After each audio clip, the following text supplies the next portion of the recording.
السلام عليكم ورحمة الله وبركاته. إن الحمد لله نحمده ونستعينه ونستغفره ونعوذ بالله من شرور أنفسنا ومن سيئات أعمالنا من يهده الله فلا مضل له ومن يضلل فلا هادي له ونشهد أن لا إله إلا الله وحده لا شريك له وأشهد أن محمدا عبده ورسوله يا أيها الذين آمنوا اتقوا الله حق تقاته ولا تموتن إلا وأنتم مسلمون يا أيها الناس اتقوا ربكم الذي خلقكم من نفس واحدة وخلق منها زوجها وبث منهما رجالا كثيرا ونساء واتقوا الله الذي تساءلون به والأرحام إن الله كان عليكم رقيبا. எல்லா புகழும் அகிலங்கள் அனைத்திற்கும் ஏக இறைவனாகிய தூணின்றி வான் படைத்த அல்லாஹ் ஒருவனுக்கே உரித்தானதாகும். அவனது சாந்தியும் சமாதானமும் அவனுடைய இறுதி தூதர் முஹம்மது ரசூலுல்லாஹ் ஸல்லல்லாஹு அலைஹி வஸல்லம் அவர்கள் மீதும் அவர்களை பின்பற்றி வாழ்ந்த சத்திய சஹாபாக்கள், தாபீன்கள், தபா தாபீன்கள், உலமாக்கள், நல்லோர்கள், நாம் நேசிப்பவர்கள், நம்மை நேசிப்பவர்கள் அனைவரின் மீதும், குறிப்பாக இங்கே குழுமிருக்கக்கூடிய நம் அனைவரின் மீதும் என்றென்றும் நின்று நிலவட்டுமாக. எல்லாம் வல்ல அல்லாஹ்வின் நல்லடியார்களே, நாம் இன்று இருக்கக்கூடிய இந்த சந்தர்ப்பம் என்பது அல்லாஹு ரப்புல் ஆலமீன் நமக்கு செய்த மிகப்பெரிய ஒரு கிருபை, பாக்கியம். ஏனென்று சொன்னால், ரமலான் வருவதற்கு ஒரு சில தினங்கள் தான் இருக்கிறது என்ற சூழலிலே 1-2 தினங்களுக்கு முன்பாக நம்மை ரமலானை குறித்து பேசுவதற்கும் ரமலானை குறித்து கேட்க வைப்பதற்கும் அல்லாஹ் நமக்கு பாக்கியத்தை தந்திருக்கிறான் என்று சொன்னால் அது மிகப்பெரிய ஒரு பாக்கியம். அதற்கு ஈடிணை இல்லை என்று சொல்லக்கூடிய அளவிற்கு. நமக்கு தெரியும், நோன்பு என்பது சௌம் என்று அரபியிலே சொல்வார்கள். இப்போ சௌம் என்றால் என்ன அப்படின்னு சொன்னால், தடுத்து கொள்ளுதல். எதை விட்டு எல்லாம் தடுத்து கொள்ளுதல் என்றால் நமக்கெல்லாம் தெரிந்த பொதுவான விஷயம்தான். குடித்தலை விட்டும், சாப்பிடுதலை விட்டும், மனைவியோடு சேராமல் இருப்பது. இந்த 3ஐ தவிர வேறு எதுவும் நம்முடைய உம்மத்துக்கு கடமையாக்கப்பட்டதல்ல. இந்த 3ஐயும் தடுத்து கொள்ளுதல் அல்லது தவிர்த்து கொள்ளுதல் என்பதுதான் சௌம் என்பதாக இந்த உம்மத்திற்கு ரசூல் ஸல்லல்லாஹு அலைஹி வஸல்லம் அவர்கள் நமக்கு சொல்லி தந்தாங்க. அல்லாஹ் அதைத்தான் கட்டளையிட்டு இருக்கின்றான். ஆனால் இந்த ரமலானை பற்றிய வரலாறு நமக்கு தெரிந்திருக்க வேண்டும். முஸ்லீம் சமூகத்தில் இருக்கக்கூடிய நாம், அப்போது நோன்புனா என்ன, அதனுடைய வரலாறு என்ன, நாம் தான் இதை பிடிக்கிறோமா அல்லது இதுக்கு முன் சென்ற சமுதாயங்கள் இதை பிடித்ததா என்பது சம்பந்தமான அறிவு நமக்கு இருக்கணும். முதலாவதாக நமக்கு உலமாக்கள் சொல்லுவாங்க, நூஹ் அலைஹிஸ்ஸலாம் அவர்களுடைய காலம் தொட்டே இந்த நோன்பு என்பது முஸ்லீம்களுக்கு, அல்லாஹுவை நம்பக்கூடியவர்கள், அல்லாஹுவை வணங்கக்கூடியவர்களுக்கு நூஹ் அலைஹிஸ்ஸலாம் அவர்களுடைய காலம் தொட்டே இந்த ஷரியாவிலே இது இருந்து கொண்டு இருக்கிறது. ஆனால் நூஹ் அலைஹிஸ்ஸலாம் அவர்கள் நம்மை போன்று 30 நாட்கள் உண்ணாமல் பருகாமல் மனைவியோடு சேராமல் இந்த ரமலான் மாதத்திலே இருந்தார்களா அப்படின்னா இல்லை. அதே போல் நூஹ் அலைஹிஸ்ஸலாம் அவர்களுடைய காலத்தில் ரமலான் என்ற மாதம் சிறப்பிக்கப்பட்டிருந்ததா அப்படின்னாலும் இல்லை. அப்போது என்றிலிருந்து ரமலானை எப்படி அல்லாஹ் முஸ்லீம்களுக்கு, முஸ்லீம் என்று சொன்னால் ரசூல் ஸல்லல்லாஹு அலைஹி வஸல்லம் அவருடைய உம்மத்து மட்டும் அல்ல, யாரெல்லாம் அல்லாஹுவை வணங்கி கொண்டிருந்தார்களோ, ஆதம் அலைஹிஸ்ஸலாம் அவருடைய காலம் தொட்டு யாரெல்லாம் அல்லாஹுவை வணங்கி கொண்டிருந்தார்களோ அவர்கள் அனைவருமே முஸ்லீம்கள். இப்ராஹிம் அலைஹிஸ்ஸலாம் அவர்களை சொல்லும் பொழுது கூட அல்லாஹ் என்ன சொல்கிறான், அவர் யூதராகவோ கிறிஸ்தவராகவோ இருக்கவில்லை, முஸ்லீமாக இருந்தார் என்று அல்லாஹ் சொல்லுவான். அப்போது இந்த சௌம் என்று சொல்லக்கூடிய நோன்பு, தாவூத் அலைஹிஸ்ஸலாம் அவர்களுடைய சம்பவத்தை நாம் என்ன செய்யலாம், குர்ஆன்லையும் ஹதீஸ்லையும் பார்க்கலாம். அவர்கள் நோன்பு வைக்கக்கூடியவர்களாக இருந்தார்கள் என்று. மரியம் அலைஹிஸ்ஸலாம் அவர்கள் நோன்பு வைத்திருந்ததாக சூரா மரியமிலே பார்க்கலாம். அதே போல் ஜக்கரியா அலைஹிஸ்ஸலாம் அவர்களும் நோன்பு வைத்ததாக நாம் பார்க்கலாம். முதலாவதாக தாவூத் அலைஹிஸ்ஸலாம் அவர்களுடைய நோன்பை பற்றி ரசூல் ஸல்லல்லாஹு அலைஹி வஸல்லம் அவர்கள் சொல்லக்கூடிய நேரத்திலே அஃதலுல் சியாமி தாவூத் அப்படின்னு சொல்கிறாங்க. அதாவது நோன்புகளிலே சிறந்த நோன்பு எது தெரியுமா, தாவூத் அலைஹிஸ்ஸலாம் அவர்கள் வைத்த நோன்பு அப்படின்னு சொல்கிறாங்க. தாவூத் அலைஹிஸ்ஸலாம் அவர்கள் எப்படி நோன்பு நோற்றார்கள் அப்படின்னா, ஒரு நாள் விட்டு ஒரு நாள் நோன்பு நோற்பாங்க, ஒரு நாள் நோன்பு நோற்பாங்க, ஒரு நாள் நோன்பு நோற்காமல் இருப்பார்கள். இப்படி 360 நாள் என்றால் அதில் 180 நாட்கள் நோன்பு வைப்பார்கள். அது தாவூத் அலைஹிஸ்ஸலாம் அவர்களுடைய நோன்பாக இருந்தது. அதே போல் மரியம் அலைஹிஸ்ஸலாம் அவர்கள் எப்படி சொல்கிறாங்க, அவர்களுக்கு இந்த இறைச்செய்தி வரக்கூடிய நேரத்தில் அவங்க சொல்கிறாங்க மக்களிடத்தில், நான் என்ன செய்ய மாட்டேன், அல்லாஹ்வுக்காக நோன்பு வைத்திருக்கின்றேன், உங்களோடு இன்றைய நாள் உங்களோடு இன்றைய நாள் நான் என்ன செய்ய மாட்டேன், பேச மாட்டேன் என்று சொல்கிறாங்க. அப்போ மரியம் அலைஹிஸ்ஸலாம் அவர்களுடைய காலத்தில் ஒருவேளை என்ன இருந்திருக்கலாம், பேசாமல் இருப்பதும் நோன்பில் சேர்க்கப்பட்டு இருக்கலாம். அதே போல் ஜக்கரியா அலைஹிஸ்ஸலாம் அவர்களுடைய நோன்பை பற்றி சொல்லக்கூடிய நேரத்தில் அல்லாஹ் சொல்கிறான், உங்களுக்கு ஒரு குழந்தையை பற்றிய நற்செய்தியை நான் தரப்போகின்றேன், அதற்கு எது தெரியுமா உதாரணம், அதாவது எடுத்துக்காட்டு, உங்களுக்கு குழந்தை பிறக்கப் போகிறது என்று அல்லாஹ் அறிவிப்பதற்கு முன்னாக அல்லாஹ் சொல்கிறான், உங்களுக்கு என்ன செய்ய முடியாது, 3 நாட்கள் பேச முடியாது. எதை தவிர இல்லா ரம்ஸா, அதாவது அடையாளங்கள், அதாவது இப்படி கையசைச்சு காட்டுவாங்கல்ல, இந்த மாதிரியை தவிர உங்களால் பேச முடியாதுன்னு அல்லாஹ் சொல்கிறான். அப்போ அவர்களுடைய காலத்தில் ஜக்கரியா அலைஹிஸ்ஸலாம் அவர்கள் நோன்பு நோக்கக்கூடிய நேரத்தில் இந்த 3 நாட்கள் அல்லாஹ் அந்த நிலைமையை ஏற்படுத்தி இருந்தான். அவங்க நினைச்சாலும் பேச முடியாது, அந்த மாதிரி ஒரு நிலை. இது ஒரு அடையாளமாக அல்லாஹ் ஏற்படுத்தி இருந்தான். அப்போ நமக்கெல்லாம் தெரியும், நமக்கு முந்திய சமூகம் கிறிஸ்தவர்கள் என்று சொல்லக்கூடியவர்கள், யூதர்கள் என்று சொல்லக்கூடியவர்கள். அப்போ இந்த சமூகத்தை பற்றி நாம் மார்க்க சட்டங்கள் பேசும்போது பேசாமல் இருக்கவே முடியாது. ஏன்னு சொன்னால் அவர்களுக்கும் அல்லாஹ் ஷரியத்தை வழங்கியிருந்தான். அவர்கள் அதில் மாற்றம் செஞ்சாங்க, குழப்பம் செஞ்சாங்க. அல்லாஹ் அவர்களை என்ன செஞ்சான்? மார்க்கத்தை விட்டு வெளியேற்றியவர்களாக ஆக்கினான். அப்போ யூதர்கள் எந்த செஞ்சாங்கன்னா நோன்பு நோக்கக்கூடியவர்களாக இருந்தார்கள். எப்படி நோன்பு நோற்பாங்க அப்படின்னா 40 நாட்கள் தொடர்ந்து நோன்பு நோற்பாங்க, 50 நாட்கள் தொடர்ந்து நோன்பு நோற்பாங்க. அதே போல் சில உணவுகளை மட்டும், தண்ணி இந்த மாதிரி குடிச்சுக்கிட்டு, மற்ற உணவுகள் தீயினால் செய்யப்பட்ட உணவுகளை சாப்பிடாமல் இருப்பாங்க. இந்த மாதிரி பல விதங்களில் அவங்க நோன்பு நோப்பாங்க. சஹர் செய்யாதவர்களாக இருந்தார்கள். நமக்கெல்லாம் தெரியும், ரசூல் ஸல்லல்லாஹு அலைஹி வஸல்லம் அவர்கள் கட்டளையாக சொன்னது, நீங்கள் சஹர் செய்யுங்கள், யூதர்களுக்கு மாறு செய்வதற்காக. யூதர்கள் சஹர் செய்ய மாட்டார்கள், நீங்கள் சஹர் செய்யுங்கள் என்று அல்லாஹ்வுடைய தூதர் சொன்னாங்க. அப்போது எல்லாரும் நம்ம அந்த வரலாறை பார்க்கக்கூடிய நேரத்தில் நோன்பு நோக்கக்கூடியவர்களாக இருந்தார்கள். ஆனால் ரமலான் என்ற மாதத்திலா அப்படின்னு கேட்டால் இல்லை. ஏன் அப்படின்னா அல்லாஹ் குர்ஆனில் சொல்லக்கூடிய நேரத்தில் ஷஹ்ரு ரமலான் அல்லதி உன்சில ஃபீஹில் குர்ஆன், இந்த ரமலான் மாதத்தில் தான் நாங்கள் இந்த குர்ஆனை இறக்கி வைத்தோம், அதனால் நீங்கள் என்ன செய்யுங்க, இந்த ரமலானில் நோன்பு நோருங்கள் என்று அல்லாஹ் குர்ஆனில் சொல்லி காட்டுறான். அப்போ ரமலான் மாதத்தில் குர்ஆன் இறங்கியதன் காரணமாக இந்த மாதம் முழுக்க நீங்கள் என்ன செய்யுங்க, நோன்பு நோருங்கள் என்று அல்லாஹ் சொல்கிறான். அப்போது ரமலான் குர்ஆன் இறங்குவதற்காக சிறப்பிக்கப்பட்டிருக்கு. அதற்கு முன்னால் குர்ஆன் இருந்துச்சானா இல்லை. அப்போ ரமலானுடைய அந்த மாதம் என்பது சிறப்பிக்கப்பட்டது முஸ்லீம் சமூகத்திற்காக என்பதை நாம் தெரிந்து கொள்ளணும். அதே போல் அல்லாஹ் ரப்பல் ஆலமீன் சொல்லும் பொழுது குத்திப அலைக்கும் ஸியாம கமா குத்திப அலல்லதீன மின் கப்லிக்கும் லஅல்லக்கும் தத்தகூன், உங்களுக்கு முன் சென்ற மக்களுக்கு, சமுதாயத்திற்கு எப்படி நோன்பு கடமையாக்கப்பட்டதோ அதே போன்று உங்களுக்கும் கடமையாக்கப்பட்டது என்று அல்லாஹ் சொல்லும்போது அது எதை குறிக்கவில்லை என்று சொன்னால் உலமாக்கள் சொல்லுவாங்க, அது ரமலானை குறிக்கலை.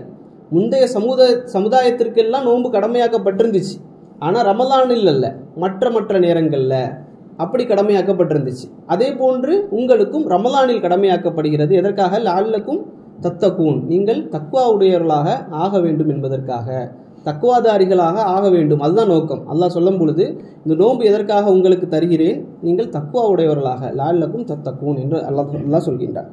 அப்போ யூதர்களை பற்றி நாம் தெரிந்து கொள்ள இன்னொரு செய்தி, ஆஷுரால அவங்க என்ன செய்வாங்க, நோன்பு வைக்கக்கூடியவங்களாக இருந்தார்கள். அல்லாஹ்வுடைய தூதர் என்ன சொன்னாங்க, நீங்கள் எப்படி மூசாவிற்கு எப்படி நீங்கள் அதற்காக நோன்பு நோக்கிறீர்களோ, நாங்கள் உங்களை விட மூசாவிற்கு அதிகமாக என்ன செய்கிறோம், இணக்கமாக உள்ளவர்கள். அதனால் நாங்கள் என்ன செய்வோம், கூடுதலாக ஒரு நாள் நோன்பு நோற்போம் என்பதற்காக அல்லாஹ்வுடைய தூதர் நோன்பு நோட்டுறாங்க. அப்போ இந்த ஆஷுரா நாளில் அவங்க பெருநாளாகவும் கொண்டாடுவாங்க. ஹைபர் யுத்தத்தின் பொழுதுலாம் என்ன செஞ்சாங்கன்னா ஆஷுராவில் பெருநாள் கொண்டாடுவாங்க. பெருநாளில் சாப்பிடாமலும் இருக்க மாட்டாங்க. அப்போ அது ஒரு வகையான நோன்பாக அவர்கள் வைத்திருந்தார்கள். ஆனால் அல்லாஹ்வுடைய தூதருடைய நோன்பு அப்படி இருக்கலை. அப்போ அதனுடைய கட்டத்தை நம்ம சொல்லுவோம். இப்போ இந்த நோன்பு எப்போ கடமையாக்கப்படுது அப்படின்னா, ரமலானுடைய நோன்பு எப்போ கடமையாக்கப்படுதுன்னா ஹிஜ்ரி 2வது ஆண்டு தான். ஹிஜ்ரி 1வது ஆண்டு கடமையாக்கப்படலை. ஹிஜ்ரி 1வது ஆண்டு இந்த ரமலான் சுன்னத்தாக இருக்குது. அல்லாஹ் குர்ஆனில் எப்படி சொல்லுவான் அப்படின்னா, நீங்கள் நோன்பு நோருங்கள், அது உங்களுக்கு ஹைராக இருக்கும், அது உங்களுக்கு சிறந்தது. நீங்கள் நோன்பு நோக்க முடியவில்லை, உங்களுக்கு வேணாம் அப்படின்னு தோணுச்சுன்னா நீங்கள் என்ன செய்யுங்க, ஏழைகளுக்கு, ஒரு ஏழைக்கு உணவளியுங்கள் என்பதாக முதல் வருடம் ஹிஜ்ரியில் அல்லாஹ் என்ன செய்யறான், அந்த நோன்பை சுன்னத்தாக ஆக்கியிருக்கின்றான் சஹாபாக்களுக்கு மத்தியில். 2வது வருடம் அல்லாஹ் என்ன சொல்கிறான் அப்படின்னா கட்டாயப்படுத்துகிறான். அல்லாஹ் என்ன செய்கிறான், 2வது ஹிஜ்ரியில் ஷாபானுடைய மாதத்தில், 2வது ஹிஜ்ரி ஷாபானுடைய மாதத்தில் அல்லாஹ் என்ன செய்கிறான், இந்த ரமலான் வரப்போகின்றது, இந்த ரமலான் மாதம் கட்டாயமாக யாரெல்லாம் முஃமினாக இருக்கின்றார்களோ, அல்லாஹ்வை விசுவாசம் கொண்டிருக்கின்றார்களோ அவர்களுக்கு இந்த நோன்பை அல்லாஹ் என்ன செய்கிறான், கட்டாயப்படுத்துகின்றான். அப்போ 2வது ஹிஜ்ரியில் அல்லாஹ்வுடைய தூதர் ஸல்லல்லாஹு அலைஹி வஸல்லம் அவர்கள் நோன்பு நோக்க கட்டாயப்படுத்துகின்றார்கள் இந்த மார்க்கத்தில். அப்போ அல்லாஹ்வுடைய தூதர் எத்தனை வருடங்கள் நோன்பு கட்டாயமாக நோன்றார்கள் அப்படின்னு சொன்னால் 9 வருடங்கள் நோட்டுறாங்க. ஹிஜ்ரி 11 அல்லாஹ்வுடைய தூதர் மரணிக்கிறாங்க. ஹிஜ்ரி 11 ரபியுல் அவ்வல். ஹிஜ்ரி 10ஆம் ஆண்டு ஹஜ்ஜி முடியுது. ஹஜ்ஜி முடிச்சுட்டு வர்றாங்க. அப்போ துல் ஹஜ்ஜி, முஹர்ரம், சஃபர், ரபியுல் அவ்வல் 3ஆம் மாதமே அல்லாஹ்வுடைய தூதர் மரணிக்கிறாங்க. அப்போ 2 to 10வது ஹிஜ்ரி வரைக்கும் அல்லாஹ்வுடைய தூதர் 9 வருடங்கள் அல்லாஹ்வுடைய தூதர் ஸல்லல்லாஹு அலைஹி வஸல்லம் அவர்கள் நோன்பு நோக்கிறாங்க. அப்போ இதில் இப்னு அப்பாஸ் ரலியல்லாஹு அன்ஹு அவர்களுடைய செய்தி வருது என்ன அப்படின்னு சொன்னால், அப்போ முதல் வருடத்தில் சுன்னத்தாக இருந்துச்சுல்ல நோன்பு, அந்த சட்டம் வந்து என்ன செய்யப்படலை அப்படின்னு சொன்னால் குர்ஆனிலிருந்து மாற்றப்படவில்லை. குர்ஆனோட சட்டங்கள்லாம் மாற்றப்படும். அல்லாஹ்வுடைய தூதருடைய காலத்தில் குர்ஆனுடைய சட்டங்கள் மாற்றப்பட்டு அந்த வசனங்கள் மாற்றப்பட்டு இன்னொரு வசனம் என்ன செய்யும், அதுக்கு ஈடாக வரும். ஆனால் இப்னு அப்பாஸ் ரலியல்லாஹு அன்ஹு சொல்கிறாங்க, இந்த வசனம் மாற்றப்படவில்லை, ஆனால் சுருக்கப்பட்டு விட்டது. எப்படின்னு சொன்னால், இன்றைக்கு நமக்கு அதுக்கு சுருக்கப்பட்டிருக்கு. நமக்கு உடல்நிலை சரியில்லாமல் பயணத்தில் இந்த மாதிரி, அதாவது பயணத்தில் இல்லை, உடல்நிலை சரியில்லாமல் நோன்பு நோக்கவே முடியாது என்ற ஒரு சூழல் இருக்கக்கூடிய நேரத்தில் நம்ம என்ன செஞ்சு கொள்ளலாம், ஏழைகளுக்கு உணவளிக்கலாம். ஒரு ஏழைக்கு ஒரு நோன்புக்கு ஒரு ஏழைக்கு உணவளிக்கலாம். 30ஆக பிரித்து 30 நாளும் சாப்பாடாகவோ அரிசியாகவோ கொடுத்துக்கொள்ளலாம். அதில் கருத்து வேறுபாடுகள் இருக்குது உலமாக்கள் மத்தியில். ஆனால் ஏழைகளுக்கு உணவளிப்பது, இதுதான் அல்லாஹ்வுடைய தூதர் ஸல்லல்லாஹு அலைஹி வஸல்லம் அவர்கள் இப்படி செய்தார்கள் என்று இப்னு அப்பாஸ் ரலியல்லாஹு அன்ஹு சொல்கிறாங்க. அப்போது இந்த ரமலான் முதல் 2வது ஹிஜ்ரியில் ரமலான் எப்போ கடமையாக்கப்படுதோ முஸ்லீம்களுக்கு முதல் சோதனை வருது 12வது ஹிஜ்ரி, அதாவது 12வது நாள், ரமலானுடைய 12வது ரமலானில் அல்லாஹ்வுடைய தூதர் வெளியேறாங்க சஹாபாக்களோட. எங்கே 2வது ஹிஜ்ரியில் ரமலானில் என்ன நடந்தது, பத்ருக்காக வெளியேறாங்க. அப்போ 17வது ஹிஜ்ரி 17வது ரமலானில் பத்ர் யுத்தம் நடக்குது.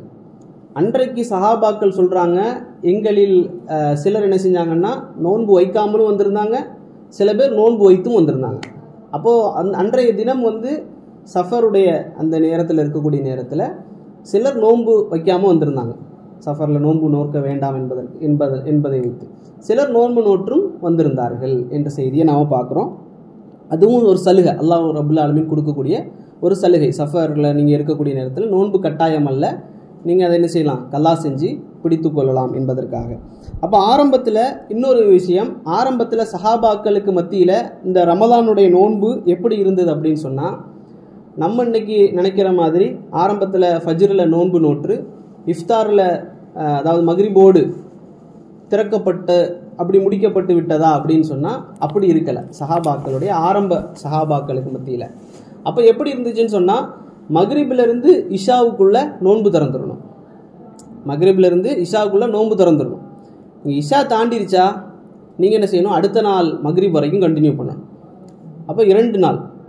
அப்போ ஒரு சஹாபி அறிவிப்பாங்க, ஒரு சஹாபி பெண்மணி இருக்கிறாங்க வீட்டில், கணவர் வந்து படுத்து கிடக்கிறார்.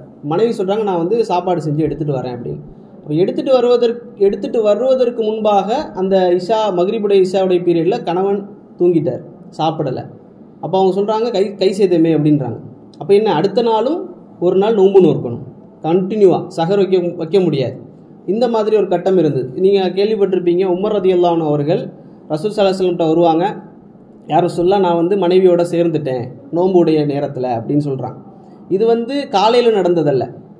காலையில் நோன்பு பிடிச்சிட்டு ஃபஜ்ருக்கு நோன்பு வச்சுட்டு காலையிலேருந்து மக்ரிபுக்குள்ளே நடந்த விஷயம் அல்ல. அன்றைக்கு சட்டம் எப்படி இருந்துச்சுன்னா, மக்ரிப்லேருந்து இஷாக்குள்ளே நோன்பு திறந்துடணும், இல்லைன்னா இரவுலையும் நோன்பு வைக்கணும், அடுத்த நாள் மக்ரிப் வர. அப்போ உமர் ரலியல்லாஹு அன்ஹு அவர்களுக்கு இந்த சம்பவம் நடந்தது இரவில். அப்போ உமர் ரலியல்லாஹு அன்ஹு அவர்கள் அந்த தவறை செஞ்சாங்க. ரசூல் ஸல்லல்லாஹு அலைஹி வஸல்லம் அவர்கள் அதனுடைய சொல்யூஷனை கொடுத்தாங்க. அப்போ இது ஒரு விஷயம், இதை நம்ம தெரிந்து கொள்ளணும்.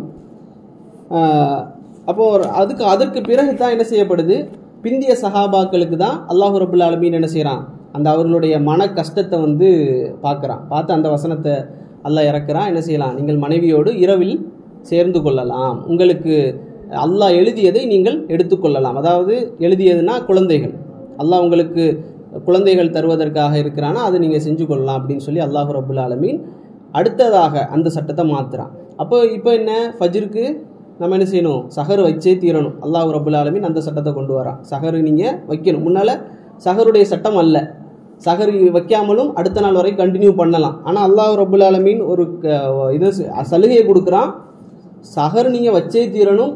எதற்கு, 2 விஷயத்துக்காக. ஒன்று சஹர் பரக்கா, ஒன்று சஹர் பரக்கத்திற்காக. நீங்கள் சஹர் செய்யுங்க, அதில் பரக்கத்து இருக்கிறது அப்படின்னு சொல்கிறாங்க அல்லாஹ்வுடைய தூதர்.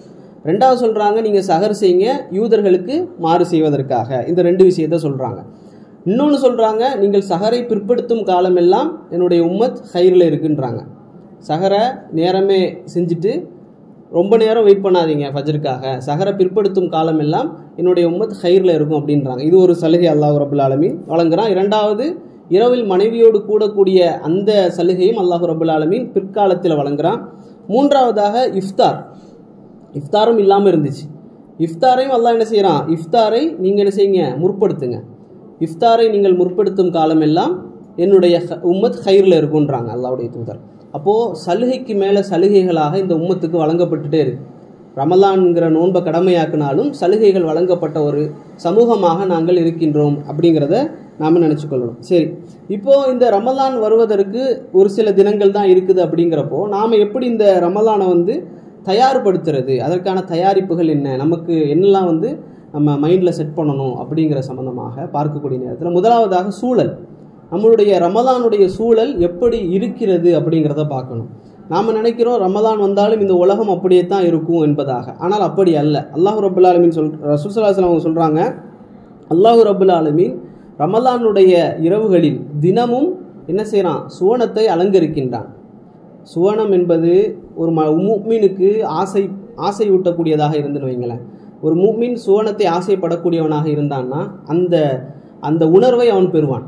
அல்லாஹ் ரப்பல் ஆலமீன் சொல்வது போல ஒவ்வொரு நாள் இரவுலையும் சொர்க்கத்தை என்ன செய்கிறான், அல்லாஹ் அலங்கரிக்கின்றான், அதை டெக்கரேட் பண்ணுறான். அல்லாஹ் சொர்க்கத்தை டெக்கரேட் பண்ணுறான் நமக்காக.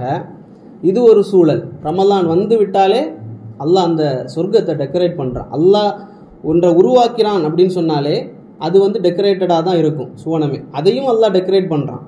இரண்டாவது, அல்லாஹ் ரப்பல் ஆலமீன் ஷைத்தான்களை விலங்கிடுகின்றான். எப்படிப்பட்ட ஷைத்தான்? அல்லாஹ்விடத்தில் சவால் செய்த அந்த ஷைத்தான், மனிதனுக்கு முன்னும் பின்னும் வலதும் இடதும் இருந்து மனிதனை நான் வழிகெடுப்பேன் என்று சத்தியமிட்டு அல்லாஹ்வுக்கு சவால் விட்ட அந்த ஷைத்தான் விலங்கிடப்படுகின்றான். அப்போ இது ஒரு பெரிய ஒரு பாக்கியமா இல்லையா நமக்கு? அல்லாஹ் அந்த ரமலான்ல முழுக்க அப்படியே முஸ்லீம்களை, அல்லாஹ்வை நம்பக்கூடியவர்களை உள்ள இழுத்துறணும்னு பார்க்குறான். அல்லாஹ்வுடைய தூதர் அப்படியே, அல்லாஹ்வுடைய தூதர் ஒரு ஹதீஸ்ல சொல்லுவாங்களே, உங்களை இடுப்புகளை பிடித்து நான் இழுக்கின்றேன் என்று. அல்லாஹ்வுடைய தூதர் அப்படிதான் சொல்றாங்க, இடுப்புகளை பிடித்து நான் இழுக்கின்றேன் அப்படின்னு சொல்றாங்க. அப்போ அப்படிப்பட்ட அல்லாஹ்வுடைய தூதரும் இந்த சூழலை பற்றி சொல்றாங்க, சொர்க்கத்தை பற்றி சொல்றாங்க, நரக ஷைத்தான் விலங்கிடப்பட்டிருக்கின்றான் என்பதை சொல்றாங்க. அதே போல சொர்க்கத்தினுடைய எல்லா வாசல்களும் திறக்கப்பட்டிருக்கு ரமலான்ல. சொர்க்கத்தினுடைய எல்லா வாசல்களும் திறக்கப்பட்டு நரகத்தினுடைய வாசல்கள் எல்லாம் அடைக்கப்பட்டிருக்கு. அப்போ எந்த அளவுக்கு நன்மை செய்யக்கூடியவர்களுக்கு ஏதுவாக அந்த சூழல், உலக சூழலை அல்லாஹ் ரப்புல் ஆலமீன் மாட்டுகின்றான். இன்னும் அதிகப்படியாக அல்லாஹ்வின் புறத்திலிருந்து வரக்கூடிய ஒரு மலக், அவர் என்ன செய்யறாரு, அறிவிப்பு செய்யறாரு, யா பாகியல் கைர் அக்பில், நன்மையின் பக்கம் விரையக்கூடியவர்களே என்ன செய்யுங்க, அக்பில், நீங்க விரைந்து வாங்க அப்படின்னு சொல்லி ஒரு மலக் என்ன செய்யறாரு, அறிவிக்கிறார். அதே போல அந்த மலக்கு இன்னொரு அறிவிப்பு செய்யறார், யா பாகியல் ஷர் அக்ஸிர், அதாவது பாவம் செய்யக்கூடியவர்களே உங்கள் பாவத்தை குறைத்து கொள்ளுங்கள் அப்படின்னு சொல்லி அந்த மலக்கு என்ன செய்யறாரு, இந்த ரெண்டு அறிவிப்புகளை ரமலான்ல செய்கிறார். எதற்காக அப்படின்னு சொன்னா, இதில் நல்ல விளங்கணும், ஹைர நாடக்கூடியவர்களை அந்த மலக்கு அழைக்கிறார். ஷர்ர செய்து கொண்டிருக்கக்கூடியவர்களே கொஞ்சம் குறைச்சு கொள்ளுங்க, போதும், இந்த 11 மாதம் செஞ்சதெல்லாம் போதும், இந்த 1 மாதமாவது குறைச்சு கொள்ளுங்க அப்படின்னு சொல்லி அந்த மலக்கு அறிவிக்கிறார். அதே போல நமக்கெல்லாம் தெரியும் நோன்பாளியினுடைய சூழல் எப்படி அப்படின்னு. போன்ற உலக சூழல், அல்லாஹ் ஏற்படுத்திருக்கக்கூடிய சொர்க்கம் நரகம் ஷைத்தான் சம்பந்தமான சூழல் நாம் சொல்லிட்டோம். இரண்டாவது நோன்பாளியினுடைய சூழல் என்ன? நோன்பாளியை பற்றி அல்லாஹ்வுடைய தூதர் சொல்கிறாங்க, நோன்பாளியினுடைய வாயிலிருந்து வரக்கூடிய அந்த நாற்றம் என்பது, துர்நாற்றம் என்பது அல்லாஹ்விடத்திலே கஸ்தூரியை போன்றது அப்படின்னு சொல்கிறாங்க அல்லாஹ்வுடைய தூதர். இது நம்ம பல்லு விளக்காம இப்படி இருக்கிறதல்ல, மனிதர்களுக்கு மத்தியில் அல்ல, மனிதர்களுக்கு மத்தியில் துர்நாற்றம் தான், அல்லாஹ்வுக்கு மத்தியில் தான் அது என்ன, அல்லாஹ்வுடைய பார்வையில் அது கஸ்தூரியை போன்றது. அவன் இருக்கக்கூடிய நோன்பின் காரணமாக, அந்த வயிற்றினுடைய அந்த எம்டினஸின் காரணமாக வரக்கூடிய அந்த துர்நாற்றம் என்பது அல்லாஹ்வுடைய பார்வையில் அது கஸ்தூரியாக்கப்படுகின்றது என்பதை அல்லாஹ்வுடைய தூதர் சொல்றாங்க. அதே போன்று அவன் நோன்பு நோற்று கொண்டிருக்கக்கூடிய காலமெல்லாம் ஒரு மலக்கு அவனுக்காக நியமிக்கப்பட்டு அவனுக்காக பாவ மன்னிப்பு செய்து கொண்டே இருக்கின்றார். அப்போ நம்ம ஒரு நோன்பு நோக்குறோமா, நோன்பு நோக்கக்கூடிய நேரத்திலேயே நமக்கு அந்த நீயத்தில் இருக்கணும். நமக்கு நீயத்துக்கு தான் கூலி, சரியா? நம்ம செய்யக்கூடிய செயல்களுக்கு எந்த கூலியும் அல்ல, நம்ம செய்யக்கூடிய நீயத்துக்கு தான் கூலி. அப்போ நம்ம இதையெல்லாம் நம்ம வைத்துக்கொள்ளணும் நீயத்தில். ஒரு நோன்பு நோற்ற நமக்கு என்னென்ன கூலிகள் கிடைக்கிறது. ஒரு மலக்கு நமக்காக பாவ மன்னிப்பு செய்கிறாருன்னா அவருடைய பாவ மன்னிப்பு தூய்மையாக இருக்கும். நம்ம செய்யக்கூடிய தௌபாவை விட, பாவ மன்னிப்பை விட அந்த தௌபா உயர்ந்த ஒரு தௌபா.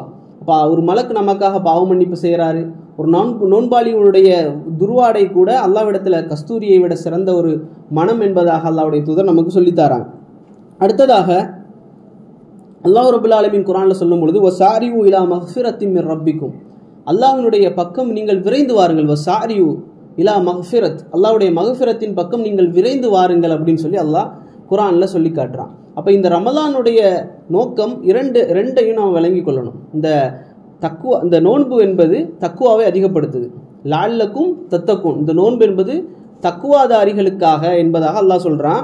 இரண்டாவது ஒன்று சொல்றான், இந்த சொர்க்கம் என்பது யாருக்குத்தான்? முத்தகீன்களுக்கு. அப்போ முத்தகீன்களை தவிர அந்த சொர்க்கத்தில் வேறு யாரும் நுழைய முடியாது. நிறைய அமல் செஞ்சவரோ, ஜிஹாத் செஞ்சவரோ, சதக்கா செஞ்சவரோ, குர்ஆனை மக்களுக்கு கற்றுக் கொடுத்தவரோ, இது யாரும் நினைத்தவுடன் நுழைய முடியாது. யாருக்கு தக்குவா இருக்கிறதோ, யார் அல்லாஹ்வை அஞ்சுகிறாரோ, யார் அல்லாஹ்வை அஞ்சி இதை செய்கிறாரோ அவருக்குத்தான் என்ன சுவனம். நமக்கெல்லாம் தெரியும் அந்த ஹதீஸ். அல்லாஹ் 3 பேரை கொண்டு தான் விசாரணையை ஆரம்பிப்பான். அல்லாஹ் 3 பேரை கொண்டு தான் விசாரணை நாள், அந்த ஜட்மெண்ட் டேல விசாரணையை ஆரம்பிக்கின்றான். முதலாவதாக அல்லாஹ்வுடைய வழியிலே ஜிஹாத் செய்து மரணித்தவர். இரண்டாவது அல்லாஹ்வுடைய மார்க்கத்தை மக்களுக்கு கற்றுக் கொடுத்தவர், குர்ஆனை கற்றுக் கொடுத்தவர். மூன்றாவதாக அல்லாஹ்வுடைய பாதையில் வாரி வழங்கியவர். இவர்களை கொண்டு தான் அல்லாஹ் மறுமை நாளுடைய கேள்வி கணக்க ஆரம்பிக்கிறான். அதில் நமக்கு தெரியும், ஒவ்வொருத்தரையும் அல்லாஹ் கூட்டி விசாரிக்கிறான். ஜிஹாத் செஞ்சியா? ஆமாம், அல்லாஹ் உனக்காக தான் செஞ்சேன். அல்லாஹ் சொல்லுவான், நீ எனக்காக செய்யவில்லை, மக்கள் உன்னை புகழ வேண்டும் என்பதற்காக நீ செய்தாய், நீ நரகத்திற்கு போ என்று சொல்வான். அப்போ செய்த அமலுக்கோ செய்யக்கூடிய விஷயங்களுக்கோ கூலி அல்ல. எதற்குத்தான் கூலி? அல்லாஹ்வுக்காக செய்தோமா, தக்குவாவோடு செய்தோமா என்பதற்குத்தான் கூலி என்பதை நாம் விளங்கி கொள்ளணும். அடுத்ததாக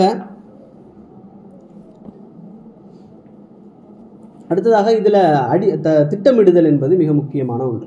அதுதான் முக்கியமான தலைப்பு. நாம் செய்யக்கூடிய எல்லா அமல்களும் நாம் திட்டமிடுதோமா அப்படிங்கிறது. ரமலானுக்கு முன்பாக ரமலானில் என்னெல்லாம் செய்ய போகிறோம் அப்படிங்கிறத திட்டமிடணும். முதலாவதாக நாம் என்ன செய்யணும்? சஹர்லேருந்தே ஆரம்பிக்கும். சஹர் எப்படி செய்யணும் அப்படின்னு சொல்லக்கூடிய நேரத்தில் நீங்கள் எந்த அளவுக்கு ஃபஜ்ரோடு நெருக்கிறீங்களோ அந்த அளவுக்கு ஹைரில் உம்மத் இருக்கும் என்பதாக அல்லாஹ்வுடைய தூதர் சொன்னாங்க.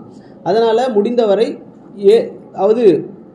முன்னதாகவே எழும்பி, அந்த தஹஜ்ஜுடைய நேரம் தானே அது, ஃபஜருக்கு முன்பாக அந்த நேரம் என்பது தஹஜ்ஜுடைய நேரம். ஒவ்வொரு தஹஜ்ஜுத்திலும் அல்லாஹ் ரப்புல் ஆலமீன் அடிவானத்துக்கு இறங்கி அல்லாஹ் என்ன செய்கிறான்? அந்த உலகத்தில் இருக்கக்கூடிய மக்களிடத்தில் கேட்கிறான், என்னிடத்தில் பாவ மன்னிப்பு தேடக்கூடியவர்கள் யாராவது இருக்கின்றீர்களா? அல்லாஹ் அடிவானத்துக்கு இறங்கி வரான், கடைசி வானத்திற்கு இறங்கி அல்லாஹ் கேட்கின்றான். அப்போ இந்த நேரத்தை நாம் பயன்படுத்தி கொள்ளணும். இந்த நேரத்தை ஆண்கள் மட்டுமல்ல, வீட்டினுடைய பெண்களும் பயன்படுத்தி கொள்ளணும். நாம் என்ன செய்கிறோம் அப்படின்னா, இன்றைக்கு பெண்கள் அந்த நேரத்தில் எந்திரிச்சிருவாங்க, நாம் எந்திரிக்க மாட்டோம்.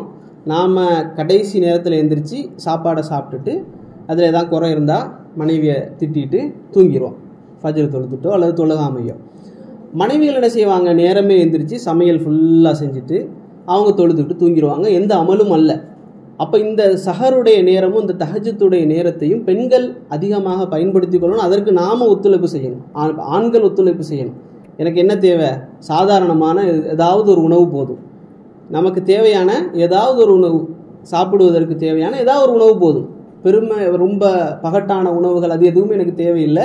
நீ கொஞ்சமாக செஞ்சு வச்சுட்டு இரவிலே செய்து வைத்து விட்டோ அல்லது காலையில் எழுந்திரிச்சு குறைவாக ஏதாவது செய்துவிட்டு நீ அமல்களை செய்வதாக நாமளும் என்ன செய்யணும்? மனைவிமார்களுக்கு அதற்குரிய வழிகாட்டலை நம்ம கொடுக்கணும். இப்போ இதை நாம் செய்யணும். இரண்டாவதாக, அந்த நேரம் என்பது பரக்கத்துக்குரிய நேரமாக அல்லாஹ்வுடைய தூதர் சொன்னாங்க. நீங்கள் சஹர் செய்யுங்கள், அதில் பரக்கத் இருக்கிறது என்பதாக. அது என்ன பரக்கத்? நம்மளுடைய உடலுக்கும் பரக்கத், நம்மளுடைய ஈமானுக்கும் அதில் பரக்கத் இருக்கிறது அந்த உணவின் மூலமாக. அடுத்தது இரண்டாவதாக நாம் என்ன செய்யணும் அப்படின்னு சொன்னால், அந்த ஃபஜ்ருக்கு முன்பாக இருக்கக்கூடிய அதானுடைய சிறப்பை நம்ம கேட்டோம்னு சொன்னால், இன்றைக்கி அதான் யாருமே சொல்கிறது இல்லையே. தொழுகைக்கு போகிறதுக்கு அதான் சொல்லி இகாமத்துடைய நேரத்தில் தான் நாம் போகிறோம். ஆனால் அதான் சொல்வதற்குரிய கூலி அல்லாஹ்வுடைய தூதர் ஸல்லல்லாஹு அலைஹி வஸல்லம் அவங்க சொல்லித்தராங்க. நம்மளில் பல பேருக்கு அதான் சொல்வதற்கே ஒரு வெட்கம், அப்படிதானே? ஆனால் அதானுடைய கூலியை அல்லாஹ்வுடைய தூதர் சொல்கிறாங்க, நீங்கள் அதான் சொல்லக்கூடிய நேரத்தில் எந்த ஓசையை எதுவெல்லாம் கேட்கிறதோ, உலர்ந்த காய்ந்த இலைகள் பட்டைகள் உயிரற்ற ஜீவன்கள் கூட நீங்கள் சொல்லக்கூடிய அதானிற்கு பாவ மன்னிப்பு தேடுகிறது. அப்போது ஒரு மைக்கில் ஒரு பள்ளிவாசலில் போய் நாம் அதான் சொல்கிறோம் அப்படின்னு சொன்னால் எத்தனை உயிரினங்கள், உயிரற்ற விஷயங்கள், மண்ணிலிருந்து தூசியிலிருந்து இலை எல்லாமே இது எல்லாமே நமக்காக பாவ மன்னிப்பு தேடுகிறது என்று அல்லாஹ்வுடைய தூதர் சொன்னாங்க. அப்போ இந்த வாய்ப்பு யாருக்காவது கிடைக்கிறது அப்படின்னு சொன்னால், கேம்ப்லையோ அல்லது பள்ளிவாசல்லையோ கிடைக்குதுன்னு சொன்னால் அதை பயன்படுத்தி கொள்ளணும் இந்த ரமலானில். ஏன்னு சொன்னால் இந்த பாவ மன்னிப்புக்குரிய மாதம், சரியா? அதே போல் முதல் வக்தில் நாம் சென்று தொழுவதற்கு முயற்சிப்பது. அதற்கு முன்பாக ஃபஜருடைய முதல் 2 ரக்காத் சுன்னத்தான தொழுகைகள். அல்லாஹ்வுடைய தூதர் ஸல்லல்லாஹு அலைஹி வஸல்லம் அவர்கள் தங்களுடைய வாழ்நாளில் அதை விட்டதே கிடையாது. ஃபஜருடைய முன் சுன்னத் 2 ரக்காத் முன் சுன்னத்தை அல்லாஹ்வுடைய தூதர் ஸல்லல்லாஹு அலைஹி வஸல்லம் அவர்கள் தங்களுடைய வாழ்நாளில் விட்டதே கிடையாது. அந்த 2 ரக்காத்தை நாமளும் விட்டுவிடக்கூடாது இந்த ரமலானில் என்பதற்கு நாமும் முயற்சி செய்யணும். ஏன்னு சொன்னால் அல்லாஹ்வுடைய தூதர் சொல்கிறாங்க, இந்த ரமலான் ஃபஜருடைய முன் சுன்னத் 2 ரக்காத் என்பது இந்த உலகமும் இந்த உலகத்தில் இருக்கக்கூடிய அனைத்தையும் விட சிறந்தது அப்படின்னு சொல்கிறாங்க. இந்த உலகமும் இந்த உலகத்தில் இருக்கக்கூடிய எல்லாவற்றையும் விட அந்த 2 ரக்காத் சிறந்தது, விருப்பமானதுன்னு அல்லாஹ்வுடைய தூதர் சொல்கிறாங்க. அப்போ அல்லாஹ்வுடைய தூதர் அதை செஞ்சாங்க. அதையும் நாம் என்ன செய்யணும்? செய்வதற்கு முயற்சி செய்யணும். அடுத்ததாக முதல் வக்திலே அந்த முதல் ஜமாத்தோடு அவ்வல் ஜமாத்தோடு முதல் வரிசையிலே நின்று தொழக்கூடிய வாய்ப்பை நாம் ஏற்படுத்தி கொள்ளணும் இந்த ரமலானில். அதை நாம் முயற்சி செய்யணும் இன்ஷா அல்லாஹ். அடுத்ததாக நாம் அதற்கு செல்வதற்கு முன்பாக, இந்த தொழுகைக்கு செல்வதற்கு முன்பாக உது செய்கிறோம், அப்படிதானே? இந்த உது செய்யக்கூடிய நேரத்தில் அல்லாஹ்வுடைய தூதர் ஸல்லல்லாஹு அலைஹி வஸல்லம் அவர்கள் ஒரு முறை உது செய்கிறாங்க. அப்போ ஒரு சஹாபி கேட்குறாங்க, அந்த சஹாபி அதே மாதிரி செய்கிறார், உது செய்கிறார். அப்போ அல்லாஹ்வுடைய தூதர் சொல்கிறாங்க, யார் இப்படி அழகிய முறையில் பொறுமையாக, யார் அழகிய முறையில் உது செய்துவிட்டு அஷ்ஹது அன் லா இலாஹ இல்லல்லாஹு வஹ்தஹு லா ஷரீக லஹு வ அஷ்ஹது அன்ன முஹம்மதன் அப்துஹு வ ரசூலுஹு என்று சொல்கிறாரோ அவருடைய முன் செய்த பாவங்கள் எல்லாம் மன்னிக்கப்படுகிறது அப்படின்னு சொல்கிறாங்க. அவர் செய்கிறாரே, அவருடைய முகத்தின் மூலமாக, கண்கள் மூலமாக, கைகள் மூலமாக செய்யப்படக்கூடிய பாவங்கள் எல்லாம் அப்படியே சென்று விடுகிறது என்று அல்லாஹ்வுடைய தூதர் ஸல்லல்லாஹு அலைஹி வஸல்லம் அவர்கள் சொல்லித்தராங்க. அதே போல் அவர் உது செய்துவிட்டு, வீட்டிலே உது செய்துவிட்டு அவர் பள்ளிவாசலுக்கு நடந்து செல்கிறாரே, அவர் எட்டி வைக்கக்கூடிய ஒவ்வொரு நடைக்கும் அல்லாஹ் நஃபீல் வணக்கத்திற்கு ஈடான அந்த கூலி அல்லாஹ் என்ன செய்கிறான்? அவருக்கு கொடுக்கின்றான் என்பதையும் அல்லாஹ்வுடைய தூதர் ஸல்லல்லாஹு அலைஹி வஸல்லம் அவங்க சொல்லித்தராங்க. அதுலேயும் பாவ மன்னிப்பு இருக்கின்றது. அதே போல் அவருக்கு அப்போ இந்த மாதிரி செய்கிறதுனால, உது செய்கிறதுனால சொர்க்கத்தினுடைய எல்லா வாசல்களும் திறக்கப்படுகிறது என்ற ஒரு ரிவாயத்தும் இருக்கிறது. சொர்க்கத்தினுடைய எல்லா வாசலும் அவருக்காக திறக்கப்படுகிறது என்ற ஒரு ரிவாயத்தும் வருகிறது. அதே போல் 12 ரக்காத் சுன்னத்தான தொழுகைகள். தினமும் யார் 10 ரக்காத் அல்லது 12 ரக்காத்துகள் தொழுகிறாரோ அவருக்கு சொர்க்கத்தில் என்ன இருக்கிறது? ஒரு மாளிகையை அல்லாஹ் ரப்புல் ஆலமீன் கெட்டுகிறான் அப்படின்னு சொல்லி அல்லாஹ்வுடைய தூதர் ஸல்லல்லாஹு அலைஹி வஸல்லம் சொல்லித்தராங்க. அப்போது நம்ம இன்றைக்கு இந்த கல்ஃப் கண்ட்ரியில் வந்து உழைக்கக்கூடிய உழைப்புகள் எல்லாம் நம்மளுடைய ஊரில் ஏதாவது வீடு கட்டணும் அல்லது ஏதாவது சொத்துக்களை வாங்கணுங்கிறதுக்காக தான் நம்ம கெட்டுறோம். ஏன்னு சொன்னால் இங்கே இருக்கக்கூடிய வாழ்க்கை என்பது ஒரு பெர்மனண்டான நிரந்தரமான வாழ்க்கை அல்ல என்பதை அறிந்தவர்கள் நாம். அப்போ இன்றைக்கு நாம் இந்த உலகத்தில் வாழும் பொழுது மறுமையில் வந்து ஒரு வீடு நமக்கு வேணும் அப்படின்னு ஆசைப்படக்கூடியவர்கள் என்ன செய்யலாம்? ஒரு மாளிகை அல்லாஹ் ரப்புல் ஆலமீன் ரெடி பண்ணுறான் அப்படின்னு சொன்னால் அந்த நாளில் 12 ரக்காத்துகள், அதாவது ஃபஜ்ருக்கு முன் சுன்னத் 2, அதற்கு பிறகு லொஹருக்கு முன்பு 4, லொஹருக்கு பின் 2, அசருக்கு எதுவும் இல்லை, மக்ரிபுக்கு பின்னால் 2, இஷாவுக்கு பின்னால் 2, அப்படி 12 ரக்காத்துகள் யார் தொழுது வருகிறாரோ தொடர்ச்சியாக அவருக்கு அல்லாஹ் சொர்க்கத்தில் ஒரு மாளிகையை கட்டுகின்றான் என்று அல்லாஹ்வுடைய தூதர் சொன்னாங்க. அதே போல் நாம் தொழுகையில் நம்ம இமாமோடு நின்று தொழுது கொண்டிருக்கின்றோம். இமாம் அல்ஹம்து சூரா ஓதி முடிக்கிறாரு. ஓதி முடித்தவுடன் அவர் ஆமீன் சொல்கிறார். இமாம் என்ன செய்கிறார்? ஆமீன் சொல்கிறாரு. நாமளும் அதே போல் ஆமீன் சொல்கின்றோம். அல்லாஹ்வுடைய தூதர் சொன்னாங்க, மலக்குமார்களும் என்ன செய்கிறாங்க? தொழுகையில் நிற்கிறாங்க, அவங்களும் ஆமீன் சொல்கிறாங்க. யாருடைய ஆமீன் மலக்குமார்களுடைய ஆமீனோடு ஒத்து போகின்றதோ அவருக்கு முன் சென்ற பாவங்கள் எல்லாம் மன்னிக்கப்படுகின்றது. இப்படி எந்த விஷயத்தை அமல்களை எடுத்துக்கொண்டாலும் அவருடைய முன் சென்ற பாவங்கள் மன்னிக்கப்படுகின்றது. இப்படி வரக்கூடிய எல்லா செய்திகளையும் நாம் கவனிச்சுட்டே வந்தோம் அப்படின்னு சொன்னால் நமக்கெல்லாம் ஒன்று தெரியும், அல்லாஹ் ரப்புல் ஆலமீன் நம்மளிடத்திலிருந்து விரும்புகிறது என்ன அப்படின்னா பாவ மன்னிப்பு தான். ஏன்னா அல்லாஹ்வுடைய தூதர் ஸல்லல்லாஹு அலைஹி வஸல்லம் அவர்கள் அந்த சம்பவத்தை நமக்கு சொல்லித்தராங்க. ஒரு மனிதர் என்ன செய்கிறாரு? தன்னுடைய மூட்டை முடிச்சையெல்லாம் கெட்டிக்கிட்டு ஒரு ஒட்டகத்தில் பயணிக்கிறார், ஒரு பாலைவனத்தில் பயணித்து கொண்டிருக்கின்றார். அப்போது ஒரு மரத்தினுடைய நிழல் அவருக்கு கிடைக்கிது, அதில் ஒதுங்கி உட்கார்ந்துருக்கிறாரு ஒட்டகத்தோடு. அப்போ அந்த ஒட்டகத்தை வந்து அந்த மரத்தோடு சேர்த்து கெட்டி வச்சிடுறாரு. நிப்பாட்டி வச்சுக்கிட்டு அவர் என்ன செய்கிறாரு? அந்த மரத்தினுடைய நிழலில் தூங்கிடுறார். தூங்கின உடனே, அந்த களைப்பின் காரணமாக தூங்கின உடனே அந்த முழிச்சு பார்க்குறாரு, அந்த ஒட்டகத்தையும் காணும், அந்த வைத்திருந்த அந்த மூட்டை முடிச்சுகள் எதுவுமே இல்லை. அப்போ எதுவுமே இல்லை அப்படிங்கிறப்போ அவர் என்ன செய்கிறார் அப்படின்னு சொன்னால், இதுக்கு மேலே உயிர் வாழ்வதற்கு எந்த இதுவும் இல்லை, முகாந்திரமும் இல்லை, நாம் மரணத்திற்கு தயாராகிடணும் அப்படின்னு சொல்லி உறுதியாக நம்புகிறார். நான் மௌத்தாக போகிறேன் அப்படின்னு சொல்லி உறுதியாக நம்பிடுறாரு. அதற்கு பிறகு தூங்குறார். தூங்கி முழிச்சு பார்க்குறாரு, ஒட்டகமும் அவர் வைத்திருந்த மூட்டைகளும் அப்படியே மறுபடியும் முன்னால் வந்து நிற்கிது. இதை பார்த்த உடனே அவர் மௌத்துக்குடைய கட்டத்துக்கு போன அவர் மகிழ்ச்சியில் வந்து கத்துறாரு. எப்படி கத்துறாருன்னா, யா அல்லாஹ் நீ என் அடிமை, நான் உன்னுடைய ரப் அப்படின்னு கத்துறார். மாற்றி கத்துறார். சந்தோஷத்தினுடைய வெளிப்பாட்டில் மாற்றி கத்துறாரு. யா அல்லாஹ் நான் உன்னுடைய அடிமை என்று சொல்வதற்கு பதிலாக யா அல்லாஹ் நீ என்னுடைய அடிமை, நான் உன்னுடைய ரப் அப்படின்னு சொல்லி மகிழ்ச்சியை வெளிப்படுத்துகிறார். அல்லாஹ்வுடைய தூதர் சொல்கிறாங்க, இந்த மனிதன் இந்த நேரத்தில் எப்படி சந்தோஷப்பட்டானோ அதை விட அதிகமாக அல்லாஹு ரப்புல் ஆலமீன் தன்னை நோக்கி பாவ மன்னிப்பு கேட்டு திரும்பி வரக்கூடியவர்களுக்கு அல்லாஹ் சந்தோஷப்படுகின்றான் என்று அல்லாஹ்வுடைய தூதர் சொன்னாங்க. இப்போ அல்லாஹ்வுடைய தூதர் ஸல்லல்லாஹு அலைஹி வஸல்லம் சொன்னது போல அல்லாஹு ரப்புல் ஆலமீன் இன்னொரு செய்தியில் பார்க்கலாம். ஒரு போர்க்களம், அந்த போர்க்களத்தில் அல்லாஹ்வுடைய தூதரும் சஹாபாக்களும் அமர்ந்துக்கிட்டு இருக்கிறாங்க. அப்போ ஒரு பெண்மணி வந்து ஓடுறா, இடையில ஓடுறா. அப்போது அந்த பெண்மணி ஒரு குழந்தைகளாக தேடுறா, அவளுடைய குழந்தையை காணும். அப்போ அந்த குழந்தைகளை தேடி தேடி தேடி தேடி என்ன செய்கிறா, அணைச்சி முத்தம் கொடுக்குறா. அப்புறம் கடைசியில் பார்க்குறா, அந்த அவளுடைய குழந்தை என்ன செய்யுது, அங்கே கண்டெடுக்கப்படுது. உடனே அந்த குழந்தைக்கு தூக்கி பால் கொடுத்து விட்டு அந்த பொண்ணு அந்த உட்கார்ந்துருக்கிறாங்க. அப்போ அல்லாஹ்வுடைய தூதர் சஹாபாக்கள்கிட்ட கேட்குறாங்க, இந்த பெண்மணி வந்து இந்த குழந்தைய அந்த நெருப்பில் போடுவாளா அப்படின்னு கேட்குறாங்க. அல்லாஹ்வுடைய தூதரை எப்படி அவள் போடுவா, அவள் தன்னுடைய குழந்தையை தேடி இவ்வளோ அலைஞ்சிருக்கிறா, இப்படி இருக்கும்போது அவள் எப்படி போடுவா, தான் தீயில போய் விழுவாளே தவிர குழந்தைய அவள் தீயில போட மாட்டா அப்படின்னு சொல்லி அவங்க சொல்கிறாங்க. அப்போ அல்லாஹ்வுடைய தூதர் சொல்கிறாங்க, இவளை விட அல்லாஹ் முஃமின்கள் மீது இரக்கமுள்ளவன். அப்போ இவ்வளவு அல்லாஹ் இரக்கமுள்ள ரப்புல் ஆலமீன் நாம் அவனிடத்தில் பாவ மன்னிப்பு தேடி அவனிடத்தில் திரும்புவதை அல்லாஹ் விரும்புகிறான். அல்லாஹ்வுடைய தூதரும் அதை தான் சொல்கிறாங்க, உங்களை இடுப்புகளை பிடிச்சி நான் இழுத்து உங்களை இந்த நரக நெருப்பில் விழாமல் நான் உங்களை காக்குவதற்கு முயற்சி செய்கிறேன், ஆனால் நீங்கள் என்னையும் மீறி அங்கு சென்று விழுகிறீர்கள் என்று அல்லாஹ்வுடைய தூதர் சொல்கிறாங்க. அதே போல் ஒரு செய்தி, அல்லாஹ்வுடைய தூதர் ஸல்லல்லாஹு அலைஹி வஸல்லம் அவர்கள் மிம்பரில் நின்று கொண்டிருக்கக்கூடிய நேரத்தில் அல்லாஹ்வுடைய தூதர் சொல்கிறாங்க, யாரெல்லாம் ரமலான் வந்து சென்று பாவ மன்னிப்பு செய்யவில்லையோ, பாவ மன்னிப்பு தேடி அல்லாஹ்விடத்தில் திரும்பவில்லையோ அவர் நாசமாகட்டும் என்று அல்லாஹ்வுடைய தூதர் சொல்கிறாங்க. ஜிப்ரீல் அலைஹிஸ்ஸலாம் அவர்கள் அதற்கு ஆமீன் சொல்கிறாங்க. இது என்ன, ஒரு பதுவா மாதிரி.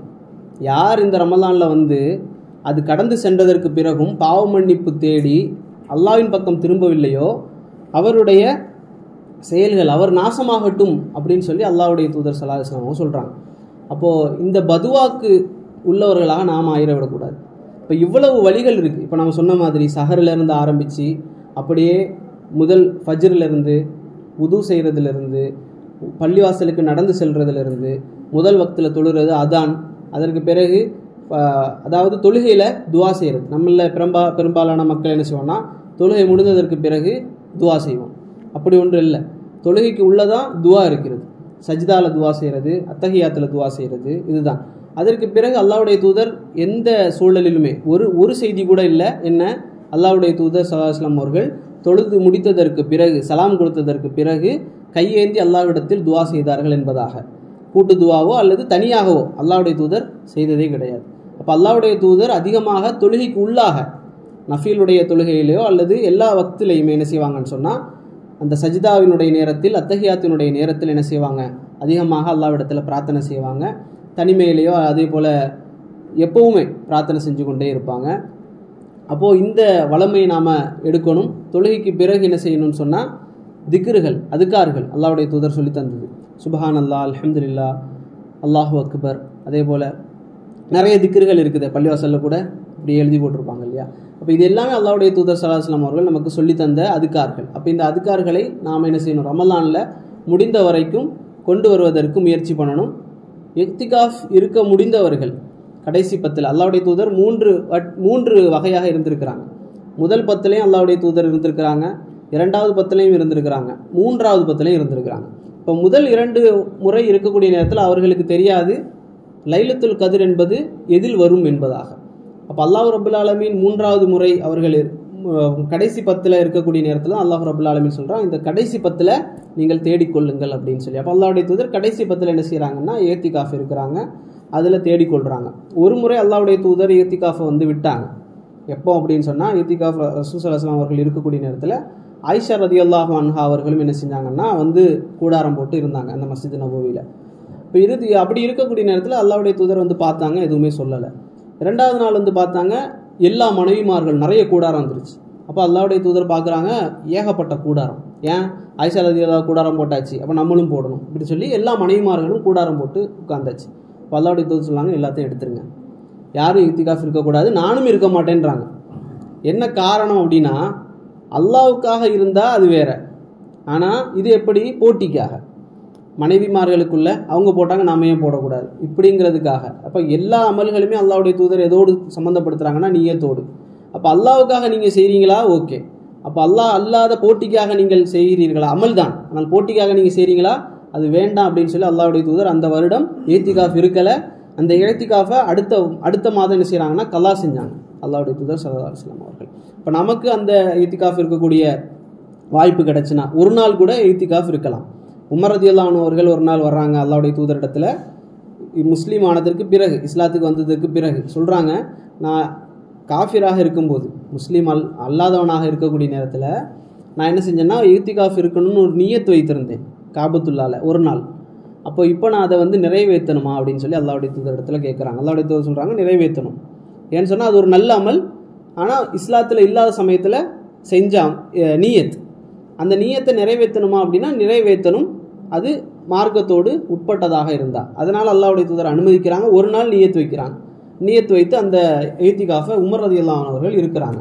இப்போ ஒரு நாளாக இருந்தாலும் நியத் வைத்து ஏத்திகாஃப் இருக்கலாம், 10 நாளும் இருக்கலாம், நமக்கு எந்த அளவுக்கு முடியுமோ அந்த அளவுக்கு அதை இருக்கலாம் இன்ஷா அல்லாஹ். அப்போது இந்த ரமலான் என்பது மிக முக்கியமாக லஅல்லக்கும் தத்தக்கும், இதுதான் நோக்கம். நம்ம முத்தகீன்களாக மாற வேண்டும் என்பதற்காக, சுவனம் நமக்கு கிடைக்க வேண்டும் என்பதற்காகவும், பாவ மன்னிப்பை தேடுவதற்காகவும். பாவ மன்னிப்பு தேடுவதற்கான நிறைய வழிகள், இப்போ நான் சொன்னது வந்து தொழுகையும் இதுவும் மட்டும்தான். இது அல்லாத குர்ஆனை ஓதுதலிருந்து, குர்ஆனை வந்து ஓதக்கூடிய நேரத்தில் கூட ஒரு நாள் நான் இத்தனை முடிக்கணும் அப்படின்னு சொல்லிலாம் வைக்கணும்னு அவசியம் இல்லை. அல்லது நமக்கு ஒரு ரமலான் வந்தாலே ஒரு கேலண்டர் வருமே, ஒரு டைம் டேபிள் மாதிரி, ஒவ்வொரு வக்துக்கும் நீங்கள் என்ன செய்யுங்க, இந்த 10 வசனம் ஓதுங்க, இல்லை ஒரு பக்கத்தை ஓதுங்க இப்படின்னு சொல்லி வர்றதெல்லாம் வந்து நம்பினா வேலைக்கு ஆகாது. உங்களுக்கு எப்போல்லாம் முடியுமோ அப்போல்லாம் ஓதிக்கிட்டே இருங்க. இந்த மணி தியாலத்தில் தான் நான் ஓதுவேன், இத்தனை மணியில் தான் ஓதுவேன்னு வச்சிங்கன்னா அந்த டைம் நமக்கு கிடைக்காது. இப்போ என்ன செய்யணும் அப்படின்னு சொன்னால், குர்ஆனை ஓதுவதற்கு நேரத்தை நாமளே ஒதுக்கணும். வேலையில் சும்மா இருக்கும் பொழுது, அல்லது வண்டியில் செல்லக்கூடிய நேரத்தில் காரில் போட்டு விடலாம்.